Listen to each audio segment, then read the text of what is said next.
Thank you for listening to this podcast from TRE, Talk Radio Europe, your voice in Spain and around the world.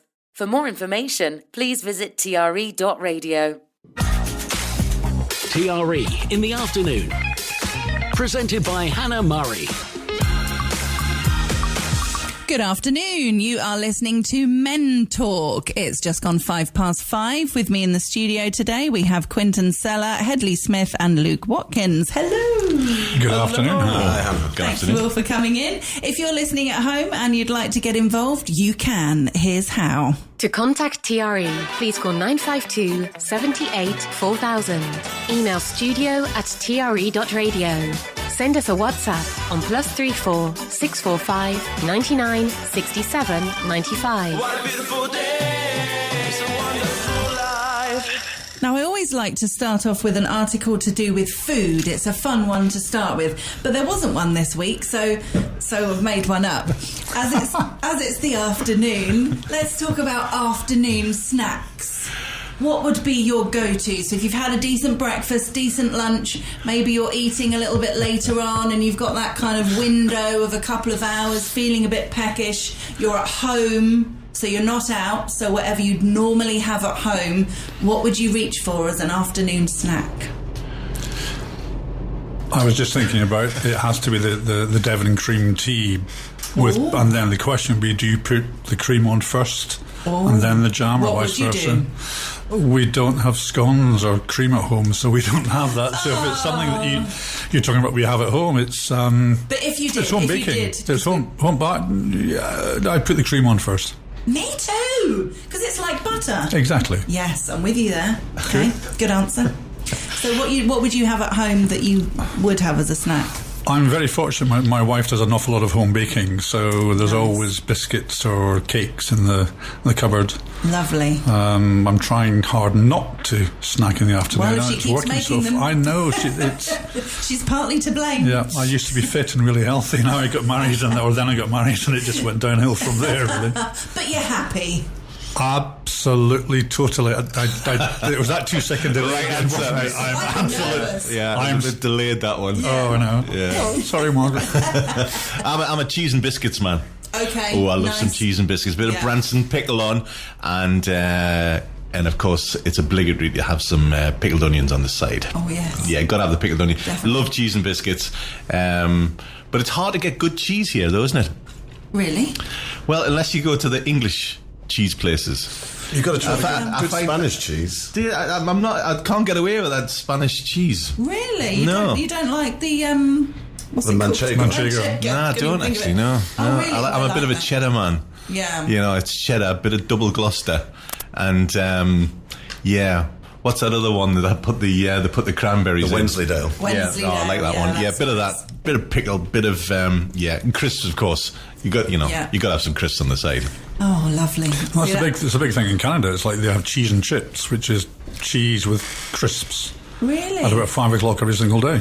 Oh, we should move to Canada. That sounds good. I love crisps. Yeah, no, I do like crisps. What about you, Luke? I've just started intermittent fasting. Oh, so I have you cannot snack. I have an 8-hour window to eat, and so a snack in the afternoon is basically my lunch. So right. I'm trying to work out how all this works. I have breakfast at 1 o'clock. Okay. Lunch about 3:30, and then supper at about 8. And then at 9 o'clock, my eating shuts down again. Okay. So how's it going so far? Well, I'm only in the second week, but it's all right. What's interesting is I'm really excited to eat food at 1 o'clock. Nice. I wake up, I'm kind of hungry, and then I get past that, and then by about 12, I'm thinking, I can't wait to eat. So I really appreciate what I'm eating. That's good. Rather than just waking up and just grabbing something and kind of shoveling it in. It's interesting that it doesn't take the body long to adjust to new kind of eating habits. It's weird. I used to snack a lot at night, so rather than an afternoon snack, I'd have an evening snack. Yeah. So everyone would go to bed, and I'd raid the sweetie cabinet basically and sit there eating hordes of chocolate or anything else. So that's a really strange thing. It gets to about 10:30 and I think, God, I'm hungry. Yeah. I really want to eat something, and I can't, obviously. So has it made you go to bed earlier because you can't eat? Yes, I'm really conscious of that. I'm like, I might as well sleep. Yeah. It's really changed all those habits. Wow. So it's amazing. So are you seeing health benefits from it? I feel better. it was for two reasons. One, I thought it's probably good for weight loss in the build up to Christmas. And two, there's all this thing about gut health and all those bacteria that are supposed to benefit. So I feel better, but ask me next month whether I'm looking slimmer or anything else. We'll let you know. Yeah, please do. Brilliant. Okay, so this is an article I found which sort of made me smile for various reasons. Apparently, disposable cameras are back. They seemed doomed to disappear with the rising popularity of smartphones, but disposable cameras are making a comeback as millennials and Gen Z stock up to use them at weddings and birthday parties. Fujifilm said the rise was down to young people wanting a more authentic photography experience. The average disposable camera can take around 30 images, and the cost of getting the film developed, I was quite surprised at this, is between £10 and £20. That didn't used to be the case, did it? £20 to publish a film. Yeah, mate. Gosh. When was the last time you got a film developed? I can't even remember. I can't. No, I can't remember. I didn't realise they were getting them developed. You know the ones where you go and it comes out? Yeah, Polaroid ones. Yeah. They had a big sort of comeback a few years ago. I think my kids wanted them for Christmas. They were right into them. And but actually taking a film to the shop to develop. Where to go for a start? One in La Cañada. Oh, is there? Yeah. Oh, yeah. there you go. Okay, now I know. But I've never ever. I'm surprised that the kids want that because they can't be bothered to go anywhere. Never mind go down to a shop and get them developed. Hassle, isn't it? They want an Uber probably to take them there to drop the film off, and then they'd want it straight away because they're so impatient, and then they need an Uber back.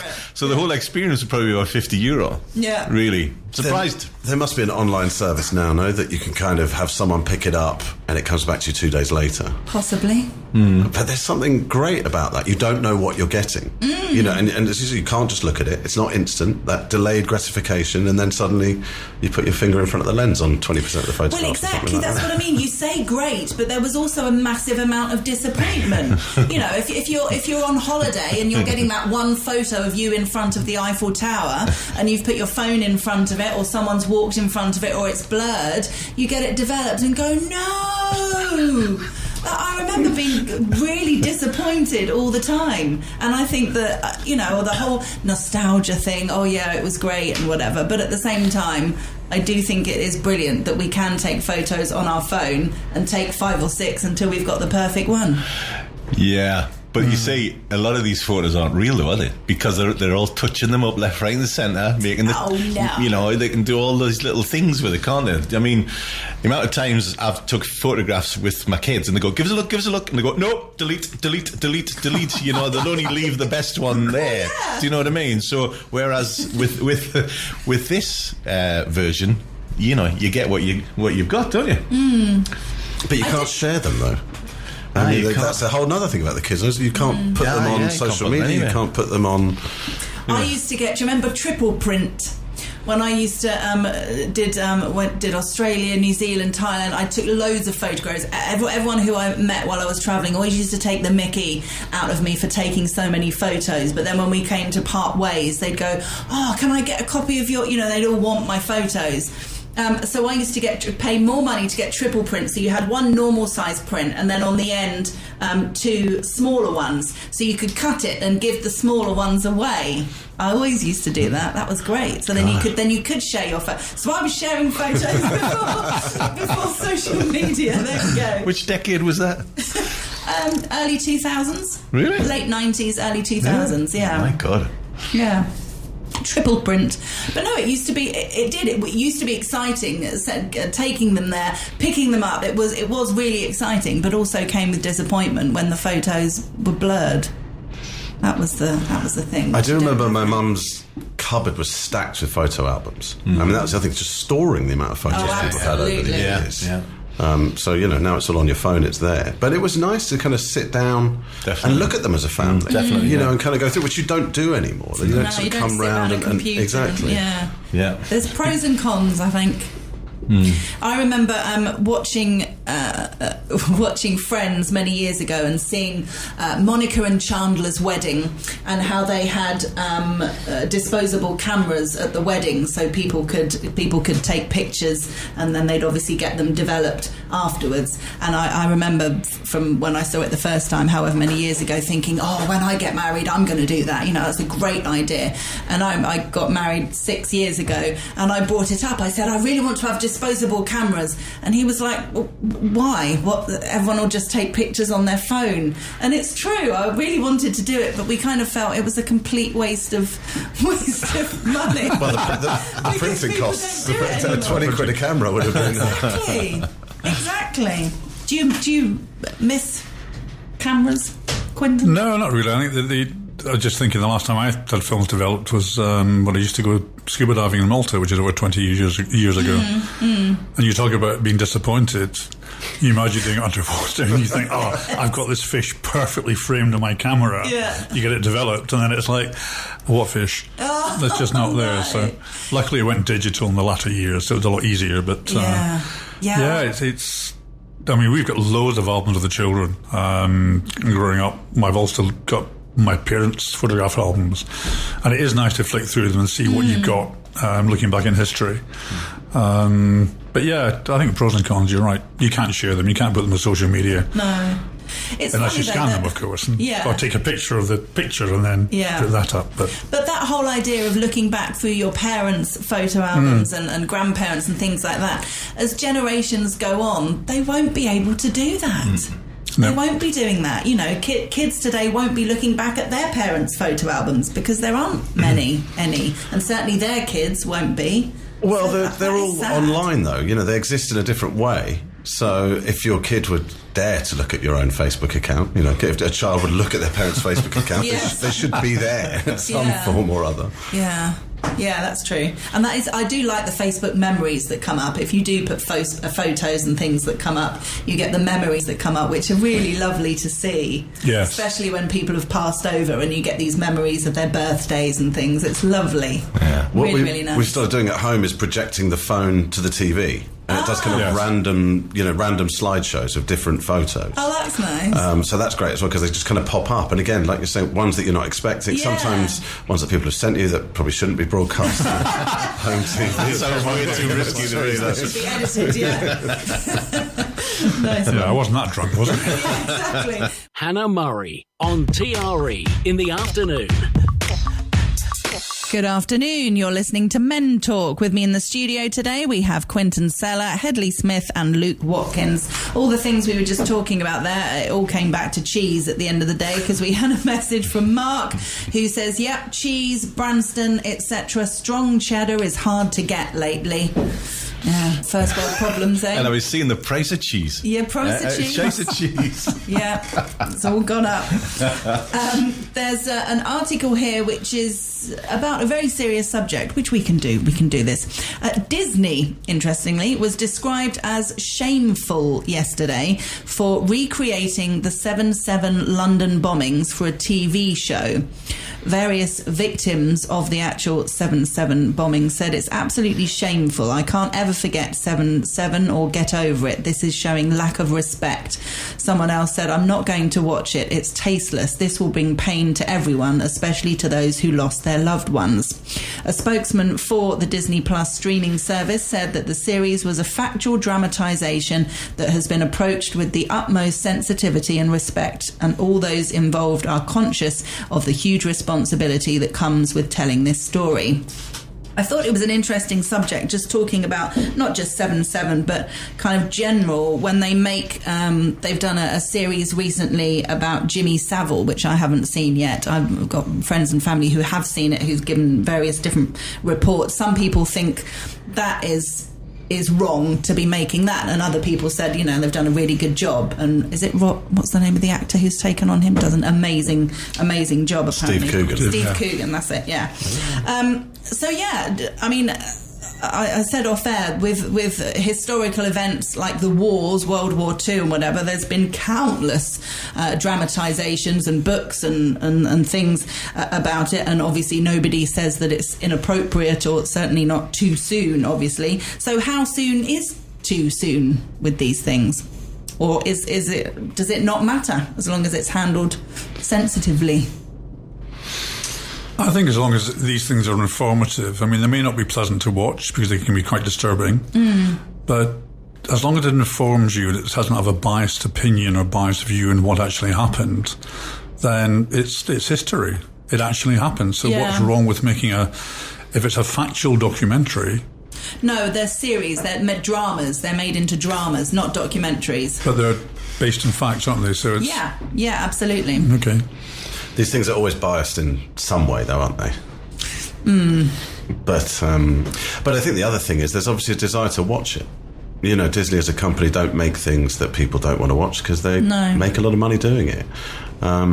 So I think you're right. Was it made on a set? Rather, this wasn't made on the streets of London, I assume. Well, it certainly looks like outside. They recreated it all, so it must have been made outside. Because that you can see has been quite triggering for people. I mean, a closed set somewhere would kind of make sense, but if you did it in on public view, would be that would be kind awful, of inappropriate. wouldn't it? Yeah, hopefully not. But yeah, I think I agree with Quentin. As long as it's done, sensitively, and they do it properly. I mean, there was a 9/11 one done, wasn't there? Yeah, there's been quite a few. Yeah. I mean, these are these are historic moments that are. But equally, I suppose to some extent, it could sort of glorify people doing these type of things, if we bomb some, they'll eventually make a TV series out of it. I never forget a story. I was I went to Nice in France, and remember when that truck went down the street in Nice? It was a huge moment where the truck went down the street and ran all them people over. Oh gosh! Remember that was the first really of the sort of people using a truck to run, for terrorists to kill people. And I never forget. I was staying there, and I thought, let's pop down and see where this incident happened, right? And it was only a few weeks later, and I went there, and there was no sign of it whatsoever, right? And I sort of said to the hotel manager, I says, there's no, sign of, he says, and honestly, it was like a taboo subject. Like, they just didn't talk about it because their opinion was if we put a memorial there, if we put things there, they're sort of glorifying it to some extent that they and people remember it forever type thing. They just don't even talk about it. Didn't happen, and it doesn't even exist, that incident, which was huge. I mean, I don't know how many dozens of people were killed. It was horrific. That would be weird, because if it was a family member of mine, I'd kind of want there to be some kind of memorial there. I'd want to I'd feel like it would. I mean, it's obviously absolutely horrendous, to kind of drive past a place where a family member had been killed like that would be awful. But I suppose. I don't know. I guess everyone's different, but personally, I think having some sort of memorial that you can kind of look at each time you drive past, for me, would be better. Well, they were having none of it. They just didn't happen, because I think they didn't want to glorify it, and also didn't want to put people off coming to Nice. No, I suppose there's that as well. There's that point. But I agree. As long as it's done sensitively, these are historical moments, and.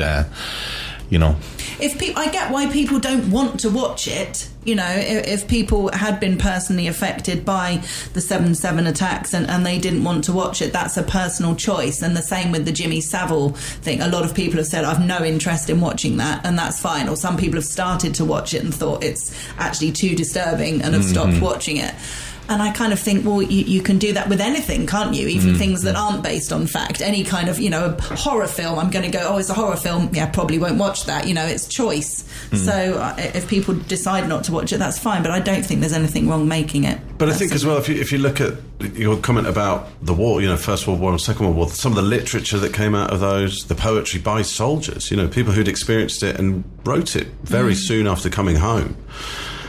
In the kind of modern day, film and TV has sort of overtaken kind of literature as a way of documentising everything. Yeah. So I'm not sure how far removed it is from that, other than the fact that a soldier's account is a first-hand thing of their own experience of war, and this is done by Hollywood executives who are very distant from the reality of things. Yeah. Which does come back to you guys' point about the sensitivity of it and how well it's handled and everything else. Yeah, it is. I see what you mean. It's a kind of modern way of representing, of telling history, retelling the story. Yeah, definitely. Okay, let's play golf. This article says a round of golf in retirement could make you mentally sharper and stave off dementia. But those who agree with the old joke that golf is a good walk spoiled can take heart, as walking almost 4 miles or 6 kilometres also appears to boost people's mental sharpness in later life. So come on, 3 of you. Are you golfers? No. Wow, that's interesting. I don't want to join that club. That's I just don't want to join that club. 3 of you, 3 men on the Costa del Sol, not golfers. Have you tried? I used to play a lot as a child in Scotland. Played as a child? Oh, yeah. Wow, okay. But never continued as an adult? Not for the last 30 years or so. Okay. I keep saying I'll take it up again, but I think I keep saying a lot of things, don't I? It's about exercise, isn't it? It's getting out into the fresh air. And when I played it today, it's when you did walk around the golf course. You can take a buggy now. Now it's all buggies, so you're losing that kind of exercise bit, I guess. I'll tell you what, it's an expensive walk if you're going to go and play 18 holes. Do you know how much a round of golf is? Yes. Do you know how many pickled onions you can buy for the same price of a round of golf? You got a lot of cheese. A lot of cheese. Tell you, I mean, it's like £100 or something, isn't it, to play golf? Depending on where you're playing it, yeah. I mean, my God. Between 60. Surely if we just walk along the boulevard, that'll do. We don't need to necessarily be wearing Pringle jumpers and knocking balls around to have that walk. Don't get me started on golfers. I don't want to. Oh dear, I have bad history. Oh, really? Yeah, I do. Because when I worked in the UK, I used to work at golf resorts. I used to work for De Vere Hotels UK, and they had, these 5-star golf resorts. Oh my goodness! And I used to have to deal with golf committees daily. Because I used to run all the outdoor pursuits at these venues, and it was me against the golf committees every day. And so did that put you off? Yeah, I'm totally off golf. Even though it's a great game, I like watching it on the telly, but I will not join that club. Okay, fair enough. And also as well, let's be honest, these golfers, they do use the excuse of golf for a lot of reasons, don't they? It's all right, darling, I'm just off on a golf weekend, with the lads, you know what I mean? And it really, it was. I heard this wonderful story from a friend of mine whose dad recently retired, and so he's decided to take up golf. He just kind of gets to that age and nothing else to do. I'm going to play golf, and for that very reason, he said it's kind of good because I don't have to be at home with the wife so much. And she said that she'd been having lessons in private so she could tell him, husband, I'm now ready to come and play golf with you. He's telling me the story going, I didn't know what to say. I've done this whole thing to get away from her. It's hilarious. That's when you hurt your back very, very quickly. Because I'm really sorry, darling. You go out and play golf and we're still got this separation thing going. That was why you stopped, was it? Yeah. There's a lot of people in Port Venusa on golf weekends, I noticed recently. Yeah. Do you know what I mean? Yeah. In fact, I heard a story where a guy was told his wife was going on a golf weekend, and he left his clubs at home, and he left them in the cupboard, and and he got, by the way, you forgot your clubs. How's the weekend? So yeah, golf. Don't get me started. And I do like golf. I'm not dissing golf. I don't want to generalise too much, but it's just. Oh man, golf. No, I disagree quite strongly about what you're saying, because I've got Pringle jumpers and I really quite like them. So do you wear them over your shoulder with a little knot in the front? That's a popular look. What? Where they put the Pringle jumpers over there. And I wear it when it gets cold. Oh dear. Well, I'm very surprised. I think that's quite amazing to have three men who don't play golf. So have you never tried? No, I play maybe once every 6 months. Okay. And then complain a lot that I'm not getting any better. Right. So I don't have the patience to really put the time in to do it properly. Yeah. And so I find it very, very frustrating. So this idea that it improves your mental agility is quite surprising to me. People smashing clubs up on the one particular round I played at Alcaidesa, I was so frustrated I threw the club. It's the links course. It's amazing down there, so it's kind of on the cliff edge and you're overlooking Gibraltar and Africa, so the views are fantastic, and I kept swinging the shot, couldn't hit it. I threw the club, and it was only after it went flying that I remembered I'd rented the set of clubs. To go and pay €150 for it. Oh dear. So that was a while ago, but I thought, I'm going to have to stop this game. It's not for me. I've only played once, and that was in Portugal last year, and apparently I was all right. I don't want to be bigging myself up too much, but PJ was rather impressed. So I've been really wanting to do it again, but I haven't managed to get around to it because I'm nervous, because I've seen when he or other friends who play golf come home, and sometimes they'll have like a brilliant game, and then other times it will be really shocking, and I couldn't stand that. That would be really frustrating. So, but it's annoying because if I was really bad when I played last year, I would have gone, no interest of ever doing that again. But because I did all right, I'm thinking, maybe I should try that again. Yeah. Did you go back to the pub and talk about every single shot when you went back? No, when you were there? No, really that's another thing you've got to do you have to when you go play golf. Analyse shot by shot. Yeah. It's an incredible time commitment, though. Is the other thing. I mean, who's got a whole day off to do that? Exactly. You know. Well, it's difficult to do if you've got a full-time job. And then the practice and all these, and as you say, the money you then need to support it. Hannah Murray. TRE in the afternoon. Good afternoon. You are listening to Men Talk. With me in the studio today, we have Quinton Seller, Headley Smith and Luke Watkins. If you're listening at home and you'd like to get involved, you can. To contact TRE, please call 952 78 4000. Email studio@tre.radio. Send us a WhatsApp on +34 645 99 67 95. What a beautiful day. It's a wonderful life. So this article is about being a good neighbour. In modern times, it seems the criteria for being a good neighbour now includes signing for deliveries and sharing your Netflix password. But the most important gestures you can make for those living next door are still the time-honoured traditions of always saying hello and checking on their house when they're on holiday. 73% in this survey thought of their neighbours as friends, and 30% counted them among their closest companions. I think that's incredible. 73% thought of their neighbours as friends. So, what do you know about your neighbours? Well, I mean, we live in a very neighbourly country. Mm-hmm. And I think people always, where we are, they'll say good morning, good afternoon. But when you talked about the article a few seconds ago, the first thing that went through my mind is all these twitching curtains of people. You know, I'm watching your house while you're on holiday. Yeah. And then the curtain goes and you think, all right, you're spying on me again. Mm-hmm. But do you know your neighbours where you live now in Spain? Yes. Yeah? Nice. It's a very, very good community.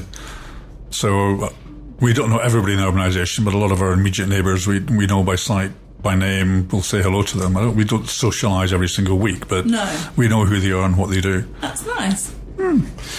Yes, I know quite a few of the neighbours in the road. One of them I'm completely in love with. My direct next door neighbour came to the house a few weeks ago, commented on how dirty my sofas were, and then came round with his vacuum cleaner and spent about 4 hours cleaning them all. So, I'm a huge fan of his at the moment. He's on holiday, so I am keeping an eye on his house, checking his mail, doing all those neighbourly things that you should do. But we live in a very Spanish road. Mm-hmm. So although there's lots of hellos and buenos dias and holas, I don't have that connection with all of them. But it's very friendly, it's very amicable, and certainly would sign for a delivery. I don't know if I'd give my Netflix password though. No. That's pushing it too far. Exactly. I don't like them that much. I think you're very, very lucky if you've got good neighbours. I mean, that's fantastic if you've got great neighbours that you can make friends with. And when I was in the UK, I lived in a fabulous village, and everybody knew each other, and we all got on great, and we all went round on New Year's Day, all around everyone's houses, and everyone made a little dish, and it was like, parties going on left, right, and centre. It was such a sociable thing. It was outrageous, and I miss that, to be honest. I haven't really clicked with my neighbours here for some reason. I think a lot of it depends where you live. A lot of like apartment blocks and stuff like that. sometimes there's not many people in them, you know, and people come and go and one thing, and some of them are grumpy and some of them aren't, you know. I mean, I'm not going to go into detail, but my neighbour I used to have is a neighbour from hell. Oh no! Yeah. Why? Yeah, well, there's still court cases going on. Oh, but gosh. the thing is that Okay. no, seriously, I mean, made my life a misery. Oh, yeah. gosh. And I'm thinking, why are you being such a plonker when you could be, you know, nice and we could all get along? Because I think I'm a nice neighbour, and I thought I could get along with everyone, but no. Anyways. That's still in litigation, so we're best just best just smooth over that one. But recently I've moved to another place, and everyone's really friendly, and like they're all good morning, and everyone's really friendly. So a lot of it, I think, depends on where you are, and you're so lucky, I think, if you've got great neighbours. One of my neighbours is my landlord. Ooh, our landlord literally lives next door. And that works out really well. We're really I say really close. They came to our wedding. We had our landlord and his wife. They came to our wedding. We buy each other Christmas presents every year, which is nice. So yeah, we definitely get on well with our landlord and our neighbours. Well, that keeps the rent really down nice. a bit, doesn't it? Yeah. No, I don't know about that. But The odd box of chocolates. Yeah. No, it's good, really good. And we've got some. I mean, there's a lot of. We always say hello to each other, other people in the road. You know, everyone's generally really friendly, and you know, as you get out, you're getting in and out your cars. Oh, hello, morning. You know, that kind of stuff goes on. So it is a nice kind of area, which is good. The last place I lived, everyone just didn't speak to anyone, and I'm not going to tell you where it was and what have you, but a lot of people commented on how grumpy people were, you know, and not you know, because you've got, when you live in apartment blocks or you live in like an urbanisation, you'll find there's probably only about 30% are actually occupied all year round, even less. And then you've got people coming and going, and then you've got them empty, and then you've got, you know, people who live there all year round tend to be the grumpy ones because they, you know, they've got issues about everything. You know, if anyone makes a slight noise, they've disturbed them because they're so used to being, you know, living, you know. So I think it's getting back to what I said before. If you've got good neighbours, well done, and invite them to your wedding. Keep hold of them, definitely. Exactly. There's an article about friendship. The headline is, "Are you stuck in a midlife friendship drought?" So the woman who wrote this article talked about when she was young, having lots of friends, both at school, then through college. And then she said now approaching 50, and she said certainly through the pandemic, when obviously you weren't allowed to see people, she sort of felt her friends distance themselves, and she said she probably distanced herself as well from her friends. And she said it's, as being older in your 50s, she in her experience finds it difficult to make new friends. The therapist has commented saying there are reasons why we tend to lose friends around the 50 kind of age. She says by now we're usually more certain of the type of person we are, what we like, what we will tolerate or not. We're less apologetic for being our true selves, which I guess makes sense. But she also advises, make some new friends. The best place to look is where you spend your time, whether you enjoy travel, dancing, yoga, music, whatever. You know, look for like-minded people, basically. So, yeah, how do we feel about friendship at our age? I think you summed it up quite well in what you just said, to be honest. So I summed it up, sorry. I mean, it's like friends and then acquaintances, isn't it? You when you socialise generally, you'll have a lot of acquaintances, people that you know. And what we certainly found throughout our lives is that you will maybe only find a handful of people that you can genuinely call friends. So the kind of person that if they phone you up and say, can you, the answer is yes, before you actually find out what they're wanting, and vice versa. If when you move jobs, you gain friends, you lose friends. And I think as you get older, as you just said, you do tend to, when I've certainly found that my tolerance towards people has dropped. I'm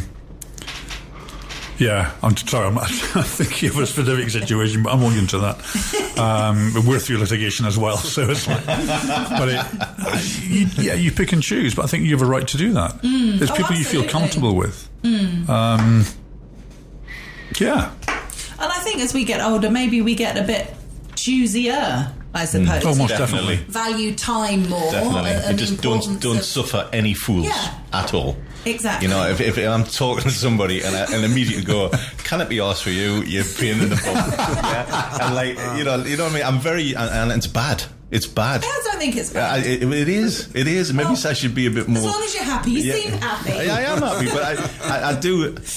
I agree with Quentin. Is that again? You can count your hands on your friends, your close, your best friends, really. On one, and it's a hard place to make friends down here. It is very transitional place. People coming and going. I remember I was invited out once years ago with me and my wife at the time. Went out for dinner, and this guy says, we were out for dinner, we're all getting on great, and then I paid for the dinner. He says, I'll get the next one. And I went, all right, great. Next thing you know, 3 days later, he's moved and he's gone back to England. And like, without even telling anyone, do you know what I mean? And I'm like, what? And it's, yes, for your dinner. Yeah, thanks for that, mate. You know, so I actually spent a bit of time trying to get really friendly with this guy. Next thing, he's gone. And people do come and go a lot here, let's be honest. And it is, most of my best mates are in England. That's a shame. From when I was, a boy, and right the way through, my long-term mates. But I've got, a handful of close mates here, but most of them are in the UK. I love the fact about here how it's more normal to be friends with people that are so kind of different from you, or different ages, different backgrounds, different areas, which I think is a lot less likely if you live in the place that you were born in and grew up in.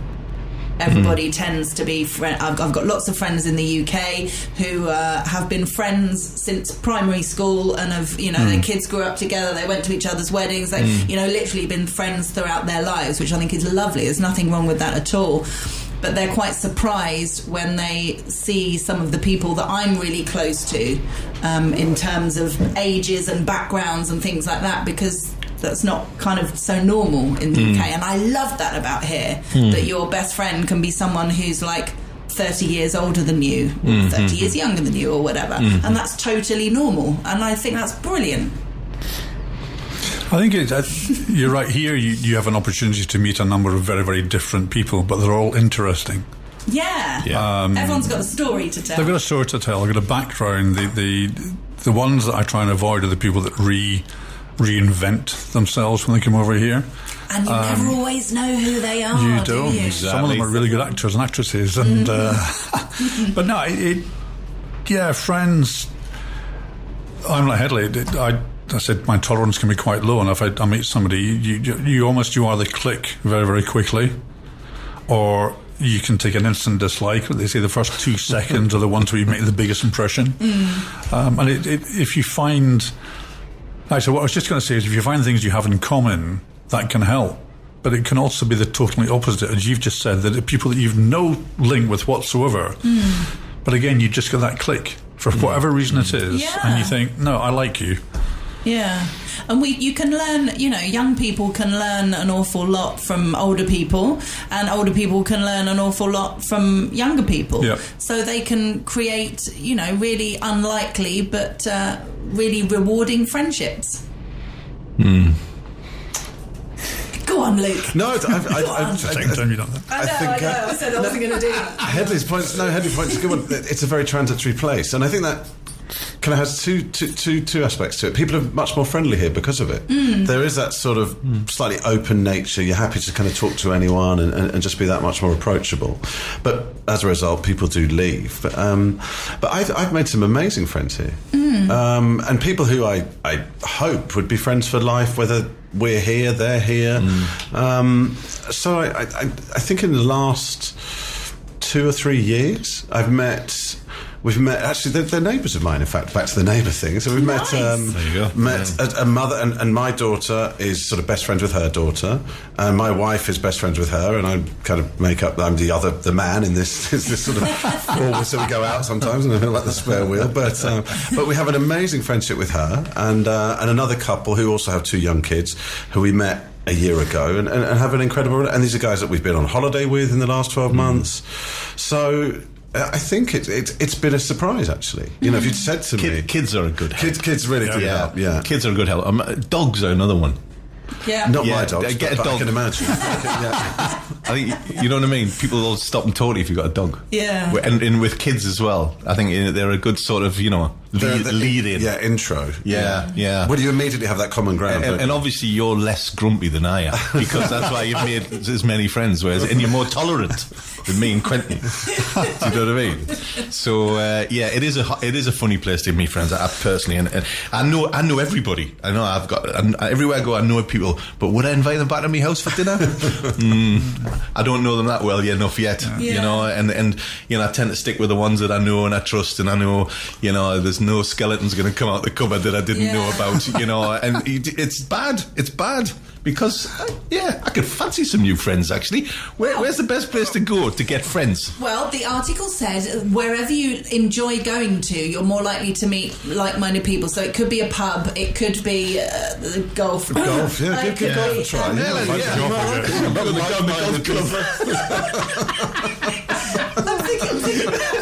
thinking not the golf club. But you go to the pub now and everyone's just sitting on the phone. No one's talking anymore. Everyone's just all. They're all. The conversation's gone, isn't it? A lot. That is a shame. Going to the you pub. You obviously don't go to pubs where people have played golf before because the conversation, they're not on the phones, they're talking golf. But can I just say to people generally that Headley and I are actually quite nice people? Yeah, we are. We can be grumpy, we can be quite short-tempered, but generally we are nice. I could be your friend, honestly. But also, just want to say, I've had some wonderful experience kind of unravelling the less savoury characters here. I know exactly. You don't necessarily want to invite them back to your house for dinner, but some of my favourite experiences have been with the sort of the runaways and the renegades and the people that you go, there's something a bit dodgy about you, and then it turns out there is, and there's a wonderful backstory to it. Yeah. Again, probably not something we should talk about now, but interesting for an evening. Exactly and right. Then bye-bye, in nice the pub, we're going to talk about it afterwards. Yeah, exactly. Hannah Murray, TRE in the afternoon. Good afternoon. You are listening to the last part of Men Talk. With me in the studio today, Quentin Seller, Headley Smith and Luke Watkins. There is an article that I think is a fun one to talk about. The subjects that adults find a struggle.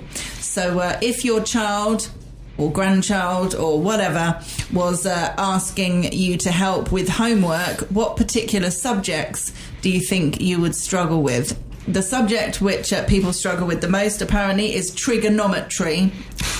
So many of these subjects, I'm struggling to kind of remember exactly what they are. Trigonometry, Pythagoras' theorem, algebra, how to calculate pi, the periodic table, how to convert fractions, long division, how to ask for directions in French, comparative and superlative adjectives, the different types of triangles, the difference between a noun, a verb and an adjective, beginning and end dates of the 2 world wars, oh no, that one, correct use of punctuation, common flags of the world, good at flags, capital cities of all countries, yeah, good at that one. What do you reckon? Any you can relate to with that? All of them. Well, school was such a long time ago, it's hard to remember. I was just going to say, there's a website you can go into that actually it starts with a G and ends with an E. It'll probably give you the answers to almost everything you want to talk about. True. But I remember when I did my arithmetic O-level, it was the first year that calculators were allowed into the exam. Okay. And in those days, it was a calculator. You were lucky if you had a square root button on it. And you think nowadays it's all computerized. So, and if it's a mathematical question, you can look at it. You can know how to get to the answer, but you actually don't know how the child's been taught. That sounds really deep at the last subject on the show, but it's true. But a lot of it is hard with, again, depending on the age of your children or grandchildren. But there are questions that they ask you think, okay, what's the context behind it? Now, do you go too deep and you give an essay answer when they just want, was it a yes or a no, Dad? Yeah, no, I don't know. I'd be really kind of embarrassed, if it's a I don't have kids, but if I did, or if my friends' kids were asking for help and it was like homework for a 6-year-old or something, and I'm looking at it going, I'm not a clue. I'd feel really embarrassed. I'm terrified. I've got a 5-year-old, and I know these questions are coming. Yeah, in the not too you distant start future. reading. Well, and you in my own head, I tell myself I could do all those things. So you read that list off and go, yeah, I could do that. Trigonometry, yeah, I could do that. Oh, I could do good, that. okay. But now I'm actually going to be put to the test. Yes, Oh my we'll God, ask you in a I month's can't time. do any of this. So yeah, all of it terrifies me. My own shortcomings, really, I'm going to have to deal with, which I don't want to do at my age. Yeah. It's true. You need to, don't you? Because you want to be able to. You want to help. If she's saying, "Daddy, how do I do this?" You can't go. Oh, no idea. Sorry. Try your friend G&E. You know, Yeah, exactly. Ask your mum. I've seen some of these questions that these kids get, and especially maths ones, you know, and it's like, if it takes 5 men 3 hours to dig a hole, how long does it take, you know, so many other men to dig half a hole or what have you? But like, and I'm going, what? Even I can't work some of these things out. I'm good at maths, but some of the questions I put to the kids is even like 10, 12-year-old kids sort of questions are way over my head, a lot of it, and I wouldn't have a clue on half of them subjects that you've just said. No. Just reminds me, do you remember that programme? I think it was Noel Edmonds, Are You Smarter Than a 10-Year-Old? There was quite a few years ago. Do you remember that? I used to watch that. That was great, and that was a real eye-opener. They'd have adults coming on competing with young children, and there'd be questions that were for, I think, 7-year-olds, then 8-year-olds, 9, and then the 10-year-olds would be like the hardest questions. And so often the adults, and even as a viewer, sometimes you were like, not a clue. It could be about maths, it could be, you know, geography or whatever. I mean, I'm quite good with geography, but certain things, like, just not a clue. No. It's frightening. I don't know what we do about that. But, I mean, a lot of my knowledge, certainly with flags and capital cities, don't really come from school. They came from my parents, and but just like quizzing from a young age, like being in the back of the car on a car journey and making words out of like number plates in front, or like talking about countries of the world and capital cities. I think kids can learn an awful lot from their parents, so no pressure, Luke. No, I'll let you know how I get on. Badly is going to be the answer, I think. Yeah, no, you'll be fine. We've got a minute left, but there's an article that says apparently fathers spend 4 times longer looking after their children than in the 60s, but still much less than mothers. Any comments, chaps? I'm trying to work out the maths and I can't. No, but how do you feel about, you know, whether mums look after kids more than dads, or, you know, own experience on that subject? Well, I don't know how much. I mean, I've got. You know, I was a single dad for 10 years, so I used to look at my kids all the time. But I don't know how. You know, does your wife look after yours? No, I think the split is fairly. I'm sure if she was here, she'd say no, she does it all.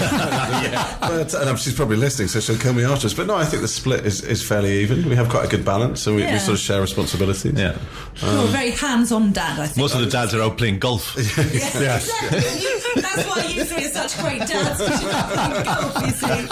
There you go, that's where it comes from. Guys, thank you very much for coming in today. Well done. Lovely to see you all. Thank you to Quinton, Hedley and Luke, and thank you for listening at home. Thank you for your comments, everyone, with your messages. You've been listening to a TRE production. If you've enjoyed this programme, there'll be another episode waiting for you next week, right here on this platform, where you can also access our extensive back catalogue of shows and interviews. For more information on our live programming, social media channels and apps, and how to contact Talk Radio Europe, please visit tre.radio.